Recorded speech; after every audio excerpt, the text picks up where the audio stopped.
Alors là, honnêtement, Cherki Akliouche, si là vous n'avez pas compris le message, on peut plus rien faire pour vous. Si là vous n'avez pas compris une fois pour toutes le traitement que vous allez subir si vous avez le malheur de choisir l'équipe de France, honnêtement, faudra pas venir pleurer après.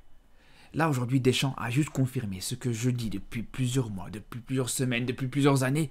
C'est-à-dire qu'en équipe de France, quand tu es d'origine maghrébine, tu sais très bien que ça va être très compliqué pour que tu aies ta place. Et ça, ne me dites pas que c'est juste le cas avec Deschamps. Ça a toujours été le cas. Ça a toujours été le cas depuis des années, les frères. Avec Deschamps, avec Laurent Blanc ou avec Domenech, ça a toujours été le cas. Et là, je vous dis, Deschamps l'a juste confirmé, les frères. Quand on voit que Désiré Doué a été convoqué à la place d'un Cherki ou d'un Akliouche, je pense que c'est bon. Là, aujourd'hui, c'est tout à fait clair. Alors, bien sûr que Désiré Doué est très bon. Bien sûr que Désiré Doué fait des très belles choses. Il n'y a pas de problème là-dessus.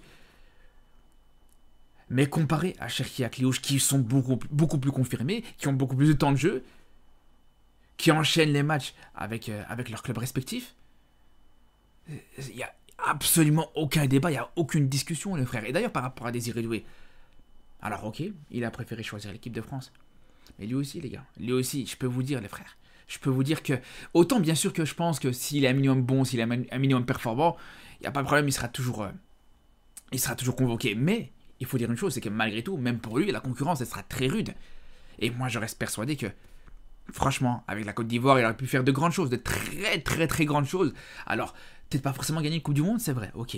Mais te faire des belles prestations en Coupe du Monde, des belles performances et des beaux parcours en Coupe du Monde, en étant titulaire indiscutable dans ton équipe. Mais bon, il n'y a pas de problème, tu préfères être la 8e roue du carrosse, tu préfères être la chaussette sale qu'on choisit et qu'on jette que quand on a besoin, plutôt que de vraiment devenir aujourd'hui le costard cravate de l'équipe de la Côte d'Ivoire, pardon.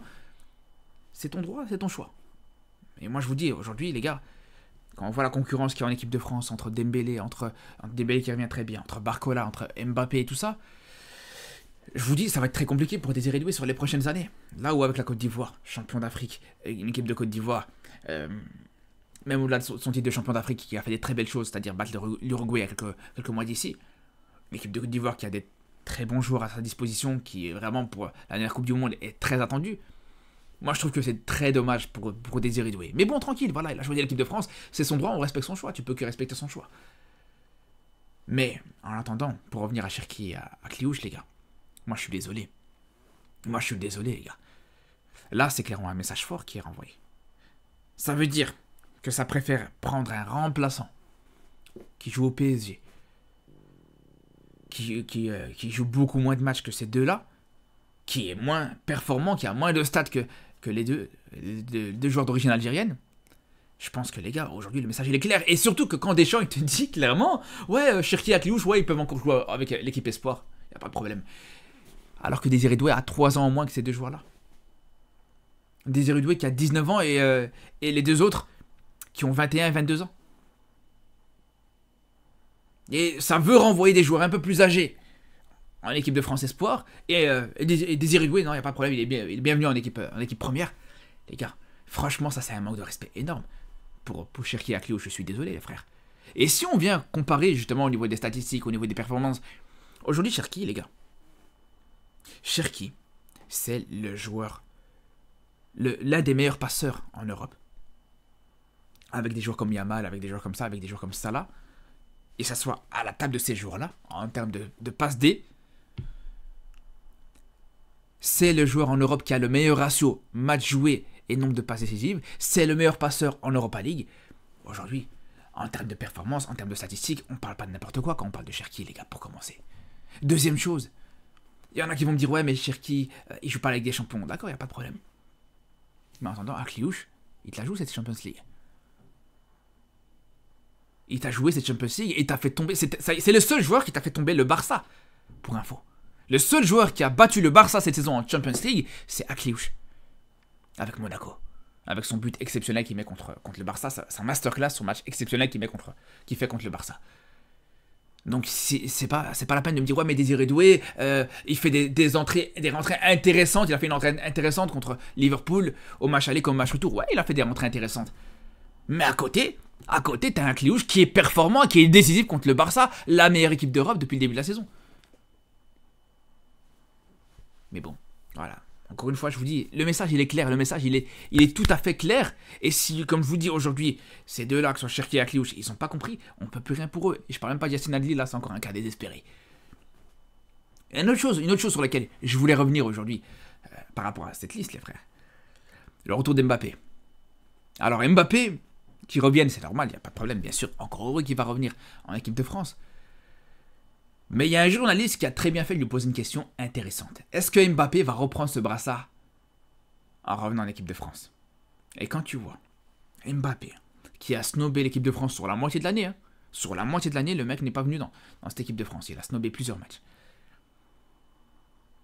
Et le mec va revenir comme une fleur. Il va revenir, ça va lui redonner le brassard, ça va lui dérouler le tapis rouge, ça va lui faire une haie d'honneur, ça va lui embrasser les pieds. Les gars, au bout d'un moment, cette équipe de France, c'est un cas désespéré, les gars. Vraiment, mais vivement que Deschamps se casse une fois pour toutes de cette équipe de France. Même si j'ai envie de vous dire, les gars, je pense que le cas Mbappé et cette dictature d'Mbappé, elle va continuer encore, elle va toujours continuer de père en fils. Et je suis même persuadé que même quand l'autre et son frère est un Mbappé, il va venir leur joindre. Je pense que la dictature, elle va venir succéder. Et ça va continuer comme ça, de génération en génération. Non mais les gars, pour que là, un joueur qui prend la décision de lui-même de pas venir sur 2 rassemblements consécutifs, sur même le premier rassemblement du mois de septembre, même là, voilà, au début il voulait pas venir, fallait le convaincre, etc. Et qu'aujourd'hui il va revenir, et que ça va lui redonner le brassard, mais franchement les gars, aujourd'hui, que devient cette équipe de France? Mais qu'est-ce qu'elle devient, cette équipe de France, les gars? Franchement, mais ça fait mal au cœur. Quand tu sais, il faut rappeler, les gars, que tu perds un très grand joueur à côté. À cause de cette histoire de brassard. Tu t'as perdu un Griezmann, un des meilleurs joueurs d'équipe de France sur ces dernières années. Que t'as perdu à cause de ça, et à juste titre. Moi, je le comprends, les gars, aujourd'hui, Griezmann, je peux que le comprendre. Mais vas-y, encore une fois, vous allez me dire, ouais, mais c'est moi qui fais une fixette sur Mbappé, ouais, mais je suis trop dur avec Mbappé, les gars, mais en entendant, les gars. Un joueur qui tourne dos à son équipe nationale, à son pays, pour 2 rassemblements consécutifs, et que son pays en plus gagne sans lui. Cette équipe nationale et cette équipe de France a gagné sans Mbappé, a été performante sans Mbappé. Mais je suis désolé, mais quand Mbappé revient, mais c'est hors de question, il est hors de question que tu lui déroules comme ça le tapis rouge, que tu lui redonnes le brassard comme ça, comme si de rien n'était. C'est quoi le message que tu envoies aux autres joueurs, franchement? Mais vous imaginez 2 minutes le message que tu renvoies aux autres joueurs de cette équipe de France? Là, c'est clairement dire à tous les autres, vous, le reste là, vous êtes des moins que rien. Vous servez à rien, il n'y a que lui qui compte. Lui, il peut faire ce qu'il veut, il peut venir, il peut ne pas venir, il peut prendre congé, il peut prendre du repos, il peut se concentrer avec son club, il peut faire ce qu'il veut. Quand il voudra revenir, il viendra et on lui redonnera le brassard. Alors, ok, il n'y a pas de problème. Mbappé a voulu faire passer le Real Madrid avant l'équipe de France. Mbappé a voulu faire passer son club avant sa sélection. Il n'y a pas de problème. C'est son choix. Mais juste derrière, c'est vraiment pas normal que tu lui redonnes le brassard par rapport à ça, les gars. Je suis désolé. C'est pas un comportement de capitaine, ça, les gars. Un capitaine, normalement, il doit faire passer sa sélection ou son club avant tout. En fonction de s'il est capitaine de sélection ou de club, bien sûr. Et là, les gars, et je reviens. Alors, voilà, la boucle est bouclée, parce que je reviens par rapport à ce que je disais en début de vidéo. Quand je disais que un joueur d'origine maghrébine, en équipe de France, même si vous allez me dire, ouais, Mbappé aussi d'origine maghrébine, mais on s'est compris, les gars. On s'est compris. Il s'appelle pas Karim, il s'appelle pas Rachid, il s'appelle pas... Voilà, on s'est compris, les gars. Mais un joueur d'origine maghrébine, qui te fait la même chose, les gars. Mais jamais de la vie, il remet un orteil en équipe de France.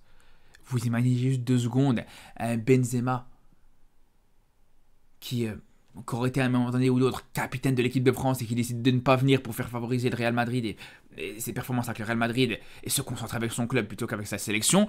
Vous imaginez juste 2 secondes s'il avait fait ça? Mais jamais de la vie, je vous dis, il aurait remis un seul orteil en équipe de France. Mais bon, tranquille, il n'y a pas de problème, vas-y. Vas-y, il n'y a pas de problème. Redonne-lui le brassard, redonne-lui même ta maison, redonne-lui même ta voiture, redonne-lui même ta femme, que c'est pas un problème, qu'est-ce que je te dis. Bref, cette équipe de France, elle me désespère de plus en plus, les gars, je vous dis la vérité. En tout cas, les gars, on se dit à très vite pour de nouvelles vidéos sur le football européen, sur le football africain. Et surtout d'ici là, prenez soin de vous.